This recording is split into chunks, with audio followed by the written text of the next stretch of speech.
আসসালামু আলাইকুম। আমি সাদিয়া নাসরিন, বাংলাদেশ থেকে। চণ্ডীগড় ইউনিভার্সিটিতে হোটেল এবং হসপিটালিটি ম্যানেজমেন্ট নিয়ে এবছর দ্বিতীয় বর্ষে আছি। আজকে আমি খুবই আনন্দিত, কারণ চণ্ডীগড় ইউনিভার্সিটিতে আমার সমস্ত অভিজ্ঞতা আপনাদের সঙ্গে শেয়ার করতে যাচ্ছি। ভারতীয় শিক্ষা ব্যবস্থার সমৃদ্ধি এবং যোগ্যতা বিশ্বজুড়ে স্বীকৃতি পাচ্ছে। সঠিক শিক্ষা প্রতিষ্ঠান বাছাই করা আমার জন্য খুব একটা কঠিন ছিল না, কারণ এটি QS ওয়ার্ল্ড ইউনিভার্সিটি র্যাঙ্কিংয়ে ভারতের শীর্ষ 3টি বেসরকারি শিক্ষা প্রতিষ্ঠানের মধ্যে একটি। এই বিশ্ববিদ্যালয়ে স্নাতক থেকে শুরু করে ডক্টরেট পর্যন্ত 200টিরও বেশি প্রোগ্রাম রয়েছে।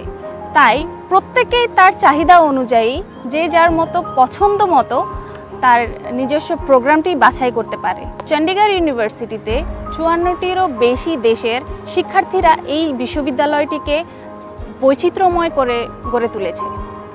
এই ক্যাম্পাসে আমার দেশ অর্থাৎ বাংলাদেশ থেকে 200টিরও বেশি স্টুডেন্ট এখানে ভর্তি হয়েছে। তাই এখানে আসা এবং থাকা আমার পক্ষে খুব একটা কঠিন হয়ে ওঠেনি, এবং খুব অল্প কয়েকদিনের মধ্যেই আমি আমার অনেক বন্ধুও জোগাড় করে ফেলেছি। আমার উল্লেখ করা উচিত যে আমি আমার কর্মজীবনের লক্ষ্যগুলির প্রতি প্রতিদিনই এগিয়ে যাচ্ছি এবং খুব বেশি মনোযোগী হয়েছি। তাই সবশেষে বলতে চাই, চণ্ডীগড় ইউনিভার্সিটিকে অসংখ্য ধন্যবাদ।